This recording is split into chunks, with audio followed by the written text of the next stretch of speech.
Hello, I'm Tom Ferguson and welcome to The Fundamental Molecule.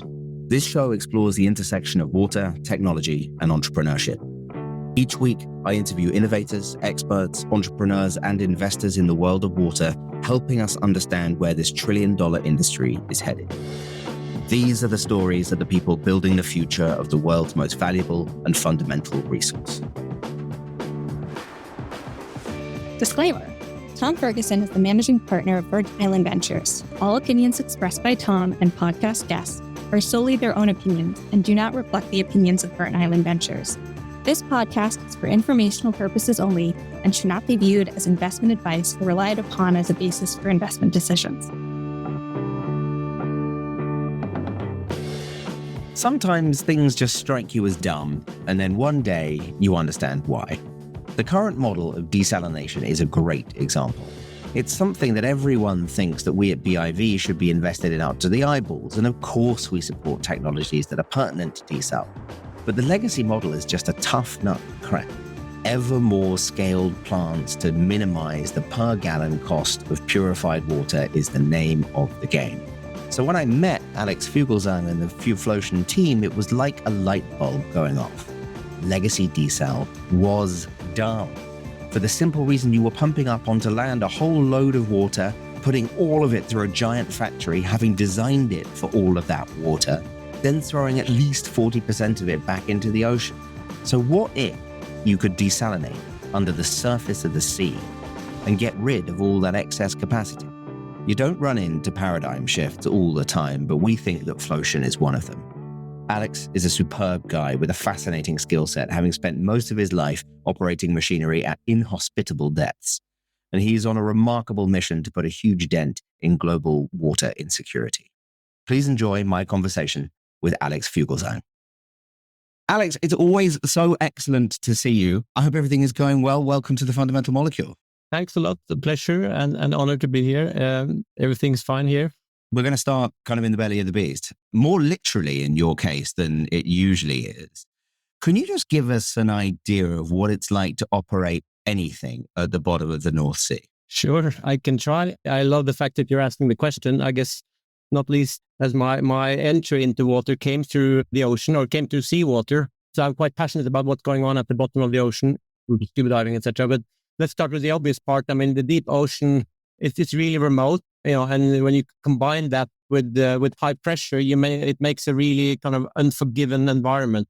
So in practice, it means that our human hands can't really install equipment or regularly touch machinery down there for maintenance and such. So totally depending on engineering and multidisciplinary skills to operate there and underwater robotics, etc. But at the same time, the deep ocean is sort of wonderfully predictable. It's really dark. You have the same temperature, salinity, pressure, not part of the time, but always. And it's really, really slow circulating water down there, driven by the density difference of the water. So you're not getting the daily or hourly influence by storms or river influx or flooding events or algae blooms. So you really have clean water as well, 365 days a year, fairly systematically, and a lot less biology. So, less organics means less biofouling. So it's really a pristine environment and quite an exciting environment for producing drinking water. But I think one of the biggest kind of takeaways for us is the deep ocean is really, if you're a process engineer, it's really boring. And boring for us is simple, which means much more reliable and much lower cost. So you can really standardize to a whole new level. I love the idea that operating at 500 meters is somehow boring. So that's really, it's great, but I totally understand what you mean. I mean, let's stay with this idea of kind of maintenance and robotics. Can you just give us an idea of like the sort of the arc of being able to do it? Because a lot of people, when we talk about Flocean, it's like, that's great. How do you fix it? And I'm like, whoa, yeah, this is something that they really have within their wheelhouse. Yeah. So can you talk us through, firstly, the practicality of the maintenance of the system, and then we'll get to what the system actually is. But given we're here, let's do it. When you are at the sea, but you're totally depending on, before you get into maintenance, that the system is reliable. So you have the, and we can get back into that perhaps, but the design philosophy is incredibly important. And that kind of builds on the shoulders of giants of almost 5 decades of subsea processing equipment experience. But then, so you have to design for longevity. And the maintenance, if you kind of diving into that, is really depending on robotics and automation. So you really have to understand how you can put boxes of equipment on the seabed, take them up in a simple way, try and be cost effective about it, and how it integrates into the whole life cycle. And the business case is really important. So you want to make sure you use proven, reliable equipment in the whole process of getting from shore out there in the deep ocean, picking something up. But in the first place, you want to avoid as much maintenance as possible. And Subsea taught us how to do that. Subsea oil and gas really taught us how to do that. So I imagine the amount of improvements in the world of robotics. I don't know how much the sort of roboticists at MIT, etc., or like obviously other universities, especially in Norway, are available. But has the attention on robotics, have you seen a manifest improvement in what tools are available to you to make this whole part of the stack more reliable, easier, cheaper? Yes.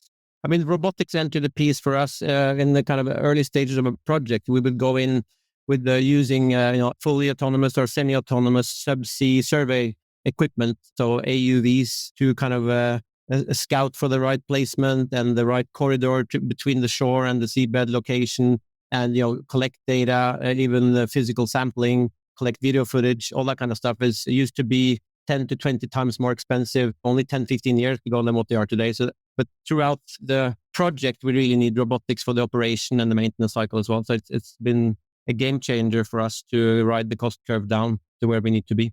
Yeah, immensely helpful. So I actually want to get back into the narrative side of things, because again, you alluded to your oil and gas work, but I just want to really establish the path that Flocean came from. So what was your involvement in the oil and gas world? What is it that you and your family really did? What did you build?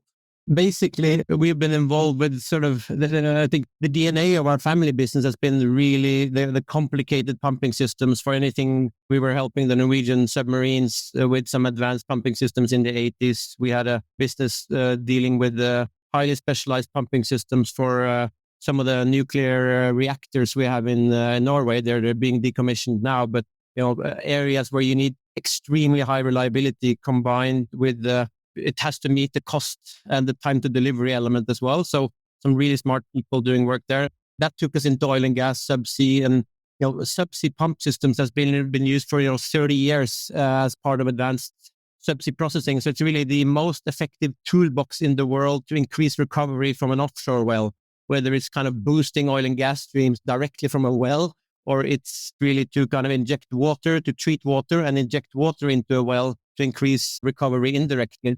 So traditional pumping systems were extremely complex, bespoke. They could cost $50 to $100 million per pump system, and they had less than optimum failure rate. So that's kind of the birth of our parent company was really to close the gap on pricing without any sacrifice to reliability. So that's why we were funded in 2013, and that kind of grew, and we delivered a whole bunch of pumping systems. That's a landscape that you want to compete in, which is extremely expensive equipment that breaks all the time. Exactly. That's the kind of competitive paradigm I think that we can all get on board with. That's great. And so you built this out from 2013. And when did the idea of moving away from the O&G world, when did that grab you, and why did it grab you? As early as 2015, we started working with the company Seabox and helping them to develop subsea water treatment systems for removing sulfates and salts from water. We were on the journey with them for about 30 months of ocean testing. And, we were running our own membrane tests down to 3,000 meters. And, so we knew that could be done stuff to solve a real problem in terms of water treatment. And then at the same time, more recently, we experienced sort of 4 or 5 years ago that the subsea oil and gas market consolidated to essentially have one dominant player. And that created some barriers for us in expanding in oil and gas with our subsea pumps. And we had pretty much all our eggs in one basket. So we started looking at other high value applications. So because we'd worked on subsea water treatment and we knew how to solve a problem, and we started investigating the market, and we saw we could make a real difference to a market which was really that we have a huge problem with water scarcity, and we can solve that problem in with the technology in the market that was underserved and growing fast. So much of the timing was perfect because a lot of the heavy lifting on the technology was already done by oil and gas value chains. So our technology development became much more even more cost effectiveness and even more optimization. And so we saw we could have a huge massive impact, and that really made us I wouldn't say completely pivot, but now it's a complete pivot, but it at least made us change course and investigate. And here we are. It is tremendously exciting. It's one of the things that, so when you see such an obvious and compelling kind of adjacent leap, like we can use all the things that we know over here to solve a whole bunch of things over here that the people who are already over there don't necessarily know kind of a ton about. We think that that's super compelling. But would you mind just taking some time to walk us through what you see, the kind of different elements that Flocean solve relative to what people sort of just got used to in legacy desalination? Like, how do you see this improving the paradigm? The main things we are solving, we kind of group them roughly into three. So the first one is that we use, the natural deep sea pressure to cut power consumption. So in terms of, we are harvesting fresh water downstream the membrane with a high pressure pump, as opposed to pushing too much seawater onto a membrane. So that's really the energy part. So 40% energy efficiency savings is not abnormal when we're doing, the detailed analysis on cases. It's not bad. No. Yeah. And it's been sort of incremental changes, just desal so far, but that's kind of a step change. So that's one. The other thing, which is kind of is huge, it's in the category of environmental impact. So we know, because we are having this pretty much infinite access to pristine seawater in a predictable way, and we don't design for an algae bloom or something, we are removing a lot of the pretreatment. We avoid the use of chemicals. We have much less entrainment impingement because we're away from the most bioactive areas. We don't release toxic brine, only slightly elevated concentrate, which mixes pretty much immediately. And, we don't have any land footprint. So that's a huge kind of environmental category where we are solving problems without an economic premium. And then I would say the third one, which is big, is resilience. So a lot of these coastal ecosystems have challenges with changes in weather patterns and climate, and they'd rather use their coastal ecosystems for tourism or other things. So here we have a technology which is sort of plug and flow, to use a new expression, and which are immune to storms, algae blooms, any kind of coastal disruption. So that's the third.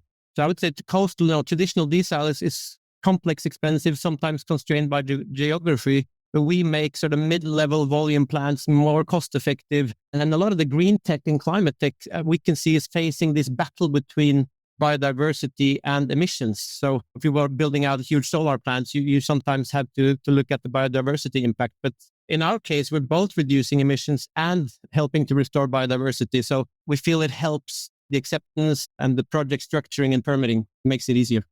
You've said the P word, so let's go with it. So I spent a long time in California, 8.5 years, and I saw how comically difficult it is to build anything. I mean, the sort of, especially in desal, the Monterey plant that they were trying to permit for kind of 12 years. And then the people of California were like, no, and then that didn't get built. But the permitting thing is such a big deal for desal. Walk us through how you permit something on the ocean floor. I mean, you obviously can't go into specifics, given kind of, commercial realities, et cetera, et cetera. You don't want people to know what you're talking about, but just give us a sense of how the conversation changes when it goes from, we're going to have this on land, to it's going to be at 500 meters.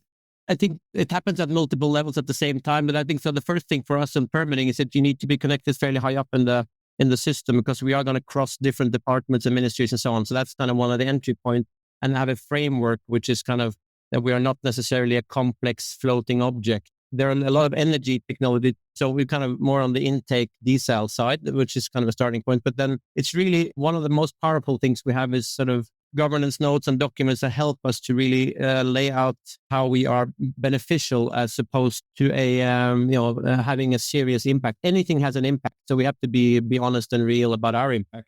So having honest, transparent conversation with the right people is the starting point. And then we usually get the environmental people and the engineers, they really catch this right away. So our experience has been that as long as we're put in the right context with the right people, they catch it. So that's really helpful as a setup.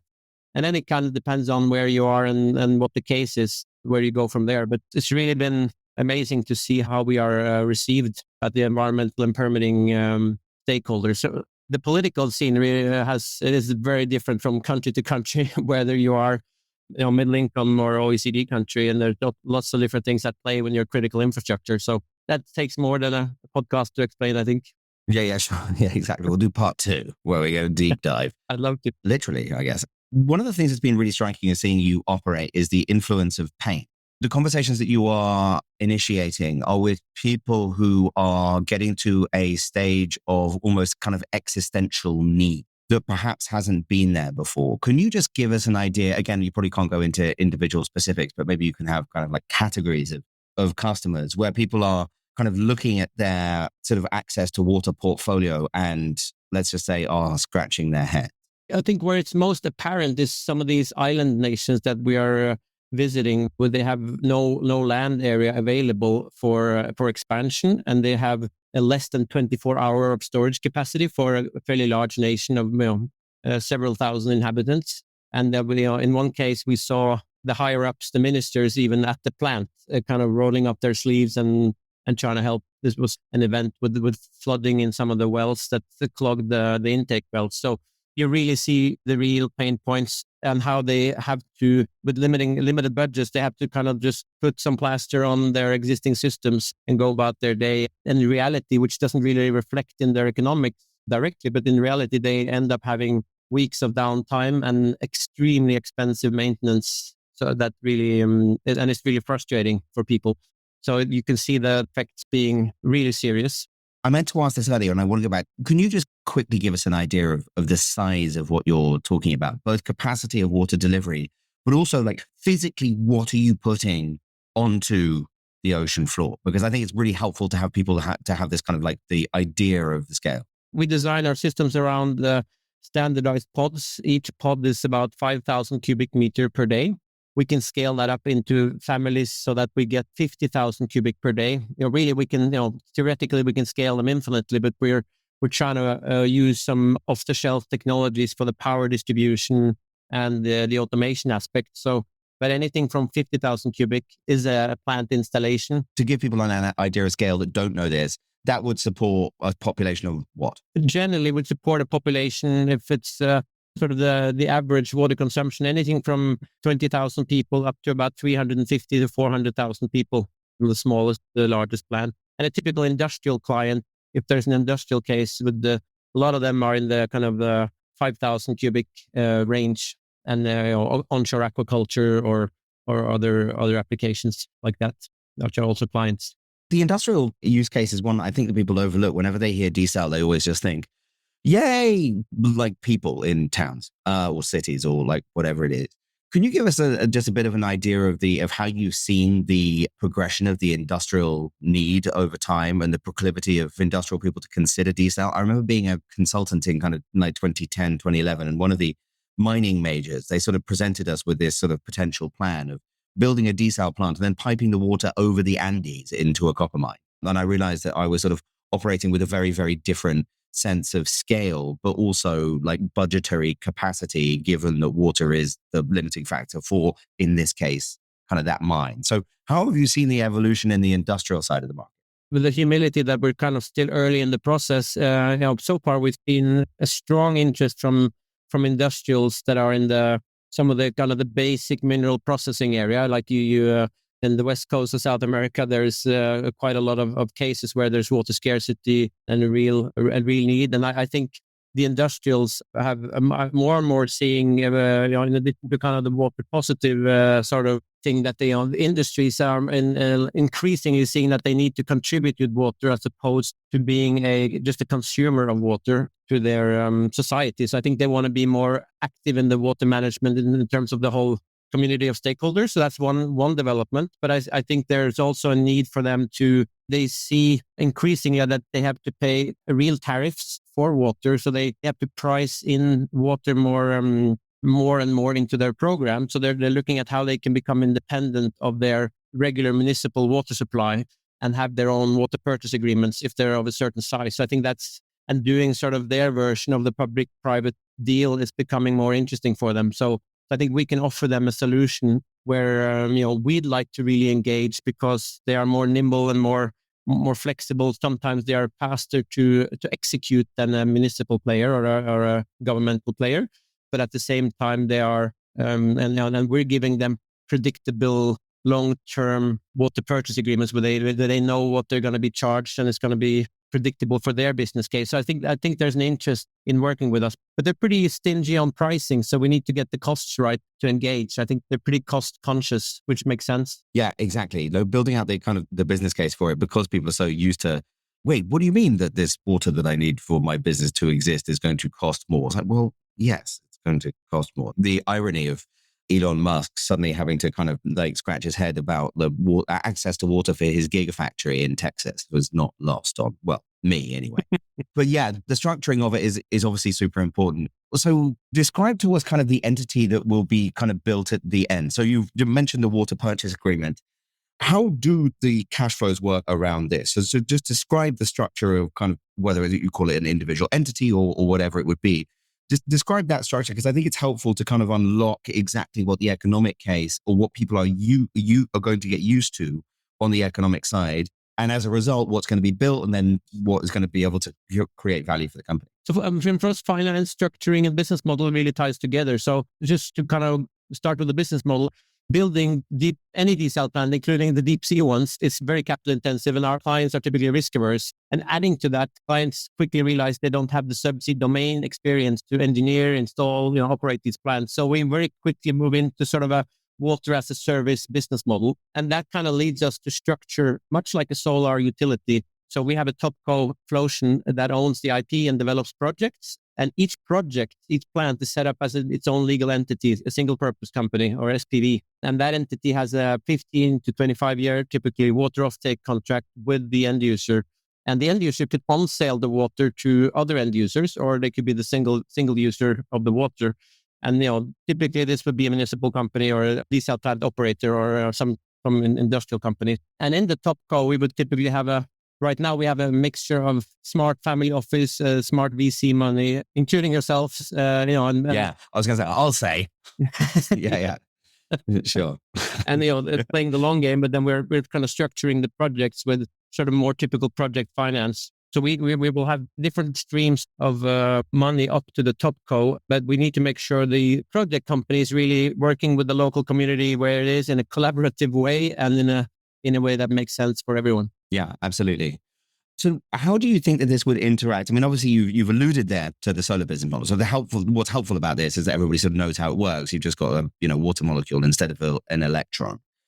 But, it's obviously part of our idea is that, if you can create these contracts, they're very, very valuable and also incrementally valuable to people who have a kind of a portfolio of existing energy assets, because it increases their diversification. And also there's, all sorts of other benefits that come along with it. Have you started sort of thinking about and have you had conversations with people who were thinking like, oh my God, if you could build a portfolio of those assets, we would be very interested in talking to you. What does that side of the demand look like? Are people ready for this idea, or are you thinking that this is something that's going to develop over the next 2 to 3 years? The first part of your question, I think, is we are really kind of experiencing that there are players out there, financial players who are in the infrastructure kind of oriented, that they have different appetites. So typically would kind of work in two different broad groups. One is kind of the OECD countries, high income countries, and the other group would be more low, middle income, emerging markets, solving lots of social problems as well, kind of grouping. And, we're working with both. On the second half of that question, I think what we're experiencing in general for both groups is that there is the traditional race to be number two. I'm surprised. We spent decades to kind of prove ourselves in the subsea oil and gas market, where you have high temperature, sand, all kinds of pressure fluctuations, all kinds of crazy stuff, and you have really risk-averse clients. But we're finding that in water, the risk aversion is the same. They really want to see your first project in the water, which makes sense but it's and you're used sort of yes. So the dilemma is, we have to get used to it again, and it's kind of our knee-jerk reaction is that why on earth do they need to see us do this again that we've done for 20 years? But it makes sense. It's a different market segment, so we have to be humble here and do the work needed. It's definitely interest, but there's risk aversion out there as well. Yeah, I mean, it's the case with everything that's new. We certainly think that the risk aversion will disappear rather fast when the demonstration of your own capabilities, as well as the escalation of need, which unfortunately we think is going to be pretty rapid, certainly from what we're seeing, that'll come in. It kind of triggers this question. You're in the business of delivering a value proposition in response to a customer need. And you understand exactly what that product is going to be, but it's a fairly specialist set of expertise that comes around. And the name that comes up, and you've just alluded to we just talked us through a little bit of the financial flows, and just a shout out to your CFO, Birgit, who's really extraordinary, like member of the team. Like, how as a CEO have you thought about building the expertise required, especially in the core team? Just give us an idea of how you've gone about like building this crew, because they are really solid. Sure. Thank you. Yeah, no, I would agree with you on that. And I'm really proud of the crew. So I typically segment the team into 3 groups. The core team, it's the kind of the deep water engineering part, which is coming from Subsea oil and gas. We covered that. We delivered some sort of Subsea, 70 Subsea pump system. Flocean is a Subsea pump system. So how to design for reliability and extreme conditions, that's kind of one group. The other is, as you said, finance. So water projects live or die on funding. So our CFO is amazing. She led more than $1.5 billion of project finance for a pioneering LNG regas terminal provider called Hög LNG. So the Hög family are investors as well. And there's really technology-driven marine infrastructure. So that's really valuable. And then the third one would be execution. So, these are really multi-discipline, multi-stakeholder, high-stakes projects. So people that know how to navigate and really execute on complex infrastructure projects is key, including all the disciplines, but also the legal counsel. And we have a guy who worked on building Scottish Solar, $800 million revenue company, which is kind of similar in some of the structuring, and partners like Siemens Energy that's done a lot of big projects successfully. Those 3 would be the key. I'm really proud of the team, and we continue to kind of expand. And one of my key jobs as a CEO is to really, of course, retain, but also attract talent to do this. On the commercial side, it's been really interesting to kind of picking around. Like, you were at a disadvantage because your market is so big. How have you thought about the kind of the segmentation and then the selection of early markets? I mean, is this opportunistic or is it very much by design? And then also, you've got a really interesting commercial team. Our observation is that, especially up to wherever the threshold might be, 5 million, 10 million in revenue, that this is very much reliant on the CEO to be able to kind of translate it for those early customers. What is your experience on the building of the commercial aspects of this at this early stage? I believe in being systematic, not sort of ad hoc on that. So we have defined our core market as the water scarce coastal regions, and that has access to minimum 400 meters of water depth within at least 10 kilometers from shore. And we're adding a layer onto that, which we say, has it acceptable geopolitical risk? So we're not in Yemen, for instance, but that fits, Yemen would fit the other views.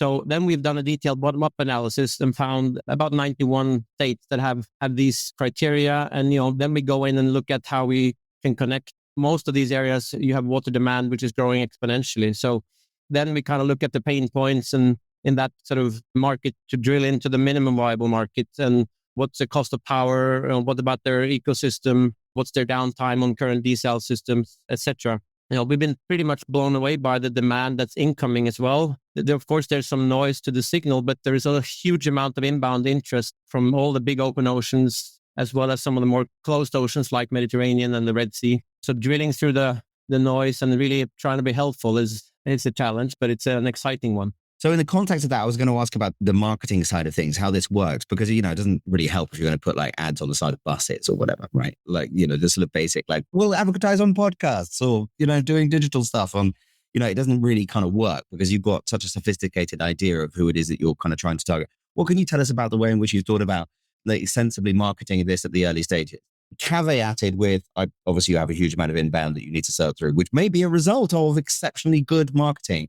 But I always love when people are working in kind of quite niche areas, how they think about the marketing as part of kind of the commercial flywheel. Our kind of aha moment on marketing is really the fact, we need to have the basics in place, of course, the website and everything, but we need to get out there and understand the challenge once we have we're having a proactive view on where we are relevant based on the filters I mentioned before. But Norway has a unique position in that we have a fairly comparatively easy access to our foreign ministries' outposts in different countries. So it's been extremely valuable for us to access our embassies, and because they have links into the kind of the higher ups politically and the dealings with at least where the water is on the agenda, which is most of these places, water is on the agenda. So having access and to discuss the real issues on the ground, thanks to that network, is immensely valuable. And then Norway has something called Innovation Norway as well, which kind of works with those embassies, sometimes in the same office. Being a small company, it's a huge opportunity relative to the size. It's much harder to get access to that if you're in the US and want to talk to embassies and you're one out of 350 million people.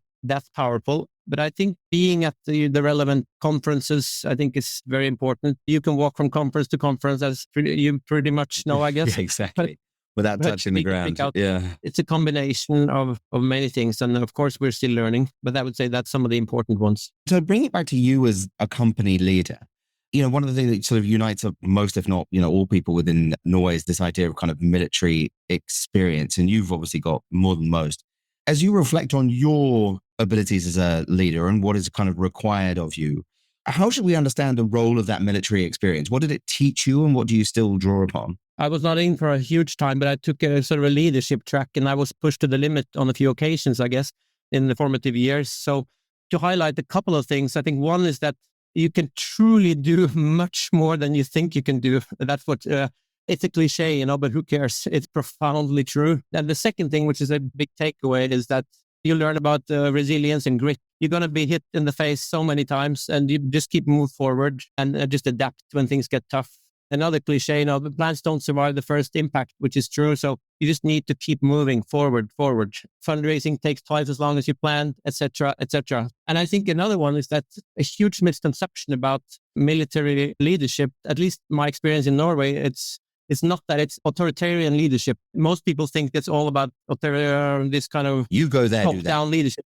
Yeah, exactly. My context is plain wrong. It's more about adaptive leadership, and there are elements of trusting the team nearby, having the empathy to understand what the other person is thinking, and getting inputs from all parts of the organization. And whether that's some foot soldier or some general, you just take the best and you move forward. I think that's pretty valuable to business. And so when you combine that, I mean, obviously this is a family business, so there's an element of kind of, watching the people who run the business before, or it was before. Who are the kind of leaders do you think that you have drawn most from? Like if you had to kind of identify the people, whether it's through books or direct experience, people that you worked for, who would you identify? Because you're particularly adept at this, and I'm just curious as to where you've learned from. I think it's a mixture. So for me, I have a father who's extremely energetic, so I would be, I'm an admirer of his energy level. Me too.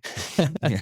And the fact that he's kind of jumping around, thinking about new solutions way past the age of 80, I think is pretty remarkable. And one of the most successful entrepreneurs in Norway is a guy who, he unfortunately just passed away, but he was in the hundreds. So I mean, that's pretty impressive. So having fun, having energy is important. I think in terms of the sort of type 2 people, which are more kind of thoughtful or more analytical, I think I've gotten some inspiration from people I've read about in books and through my connection. I can't sort of single out a person, but I have in our family building, we have pictures of 4 generations looking down at you every day. So you really want to make them proud. But I've distanced myself a bit from that. But I think it's the 3rd generation which supposedly breaks things down. So I'm 5th. So nothing can go wrong, really, right? Right, absolutely. Yeah, no, it's all nailed on. Yeah, it's such an interesting incentive structure. Like, first rule, don't break it. But it's, it can be a complicated thing. I was just listening to a really great interview with Doug Leone, who led Sequoia for a very long time. And he had some great reflections on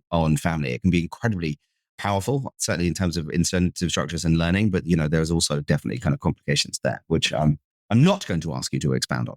Alex, this is seriously interesting. And I think one of the things that I really like is that you're taking aim at something that I think people assumed was just this sort of monolith, that there was only one way to do desal. If you were to sort of put yourself at the 70,000 foot view and were to look forward 5 years, maybe even 10, how do you see the desalination market playing out? Because I really do think that, as you look through the ridiculously large and ever expanding list of traditional desal projects that are out there is a clear recognition from the market that this is going to be a fundamental component of our overall water future. But there is now a material risk that the stuff that they are contracting at the moment is wrong.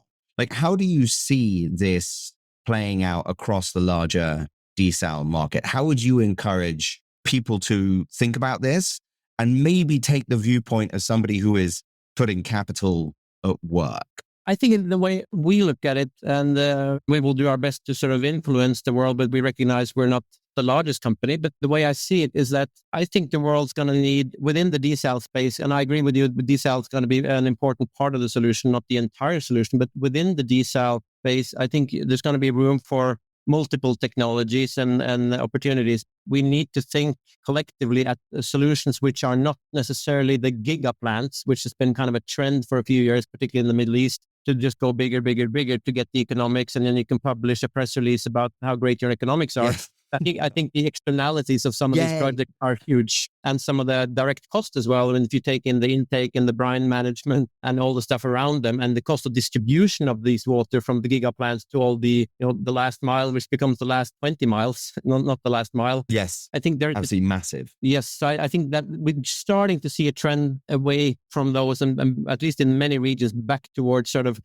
the 10,000 to the 100,000 cubic per day plants. I think you're going to see a lot more of that, and really having clients which are sort of looking at the lowest hanging fruit for their context. So adding additional capacity, should I do that with the 40-foot containers, or should I do that with the Subsea desal solution, or maybe a wave powered thing in the future? So I think you need to really look at the context and what the alternatives are, and so I love the fact that you're going to see much more alternatives in the hardware and software space to make these things possible. I think that's a trend which is going to continue. And I think you're going to see a lot more pricing structures and incentives, hopefully, but there are some signs on that to really align with solutions like ours with the market. And the example is agriculture, obviously, which is the huge off-taker of water, but largely not paying for water. That's the big elephant in the room, as I think one of your earlier participants in the podcast alluded to. So you really need to deal with that in a way which is not creating social uproar. And I think having scalable solutions is important there, because so you can't just come slamming down with a big desal plant, but having something that you can have as a sort of a lower volume in the beginning to get the trust, not just because it matches the demand at the time, but to get the trust of the local community and get the pricing models up and going. And then you can scale without a massive change to the infrastructure. You just scale it up with the trust as well as with the demand. So you need to scale with both trust and demand. I think that's an important one, which we're going to see more. I could go on, I guess. That would be a couple of things that come to mind. As it gets to more of a known quantity, the barriers go down. And it has been very interesting to kind of really understand the stratification of the applications of desal technology. There are real kind of clear elements within the market, from the desal system that is currently run on diesel for the kind of random kind of mid-range resort in the Caribbean or whatever it is, all the way to, as you say, the giga plant in the Middle East. So I'm giving you a magic wand, and you're not allowed to say financing, because everybody always wants $1 gazillion. And I think you're going to get there anyway. You don't need a magic dollar. You don't need a magic wand for that. If you could change one thing about your operating environment now, and then also choose one thing that you can see might become an issue in the future, if you could choose one of both of those things, like what is it that you would change that you think would radically improve the quality of your life as an entrepreneur?